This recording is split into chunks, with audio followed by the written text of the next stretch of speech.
Good morning বন্ধুরা, কেমন আছো সবাই? আশা করি সবাই খুবই ভালো আছো। আর আজকের ভিডিওটা শুরু করছি একদম ন্যাশনাল হাইওয়ের ওপর, কারণ ভিডিওর টাইটেল আর থাম্বনেল দেখে বুঝেই গেছো এখন আমরা কোথায় যেতে চলেছি। হ্যাঁ, আমরা যাচ্ছি হলদিয়া থেকে দার্জিলিং ভায়া হয়ে সিকিম।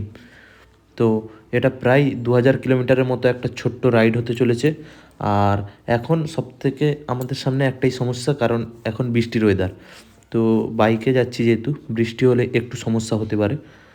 তো যা হবে দেখা যাবে, এরকম একটা মানসিকতা নিয়ে আজকের জার্নিটা শুরু করছি। আর আপাতত আমরা হলদিয়া থেকে বর্ধমান ভায়া হয়ে মালদা রোড হয়ে ফারাক্কা ব্রিজ পেরিয়ে শিলিগুড়িতে পৌঁছাবো। এটাই হচ্ছে আজকের আমাদের ডেস্টিনেশান। তো যেমন কি দেখতেই পাচ্ছ, এখন আমরা পৌঁছে গেছি ফারাক্কা ব্রিজের ওপর। এটা ফারাক্কাতে অবস্থিত, গঙ্গা নদীর ওপর নির্মিত পশ্চিমবঙ্গের সবথেকে দীর্ঘতম ব্রিজ। এর দৈর্ঘ্য প্রায় 5.5 কিলোমিটার মতন হবে। তো এর ঠিক পাশেই রয়েছে, দেখতেই পাচ্ছ, আরও একটা ব্রিজ হচ্ছে, কারণ এই ব্রিজটা সিঙ্গেল রোড, তো খুব জ্যাম হয়ে যাওয়ার জন্য পাশেই একটা ব্রিজ তৈরি হচ্ছে। আর ঠিক এর পাশেই আছে ট্রেন যাওয়ার রাস্তা। তো যাই হোক, এরকম ফারাক্কা ব্রিজ পেরিয়ে আমরা চলে এলাম, এখন পৌঁছে গেছি শিলিগুড়িতে।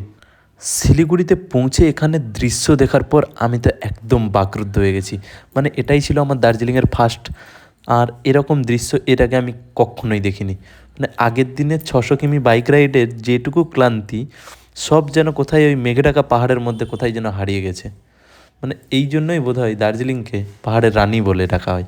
আর আগের দিন শিলিগুড়িতে রেস্ট নেওয়ার পর আমরা যাচ্ছি এখন কার্শিয়ং ভায়া হয়ে দার্জিলিং। দার্জিলিং যেহেতু পাহাড়ের ওপরে অবস্থিত, তো আমাদের একটু চড়াই উতরাই পথ পেরিয়ে দার্জিলিংয়ে পৌঁছাতে হবে। আর এটা হলো দার্জিলিংয়ের যাওয়ার গেট। আর সামনেই আছে দার্জিলিংয়ের টোল। আর এই টোল থেকে কার্শিয়ংয়ের রাস্তা 13 কিলোমিটার। আর এই 13 কিলোমিটার রাস্তা পুরো 60 ডিগ্রি খাড়াই ঢাল।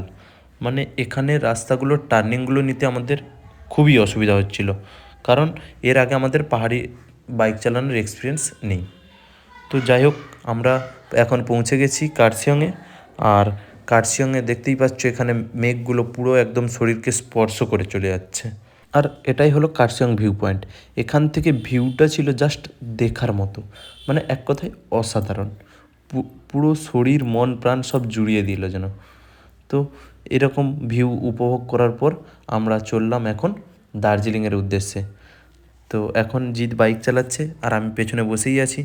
তো দেখতেই পাচ্ছ, দার্জিলিংয়ের পাহাড়ের কোলে কোলে ছোট্ট ছোট্ট ঘর, মানে পাহাড়ের মধ্যে রঙিন রঙিন বাড়ি ঘর, দেখতে তো বেশ সুন্দর লাগছে।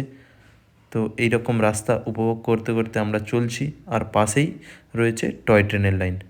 আর আমরাও ভাবছি যে পাশ থেকে একটা টয় ট্রেন গেলে খুবই ভালো হতো, কারণ এর আগে আমরা কেউই টয় ট্রেন দেখিনি।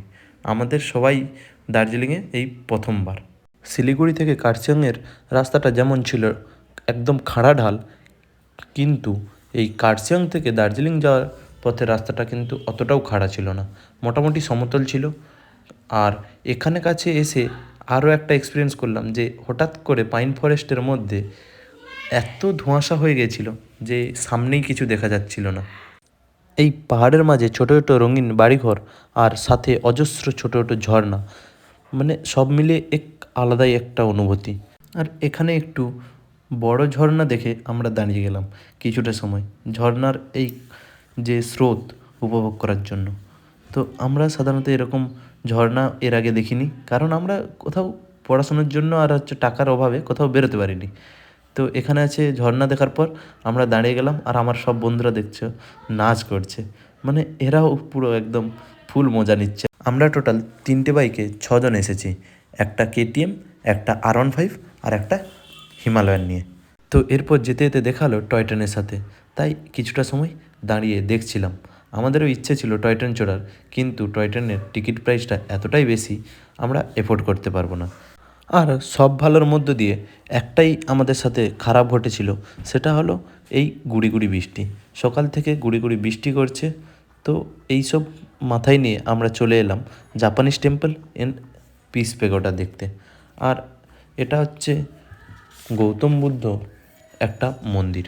গৌতম বুদ্ধ যেমন পৃথিবীতে শান্তির বার্তা নিয়ে এসেছিল, তার ঠিক একটা নমুনা এখানেই দেখতে পাওয়া যায়। মানে এত টুরিস্টারদের ভিড়েও একটা নিস্তব্ধতা সবসময় বিরাজ করছে।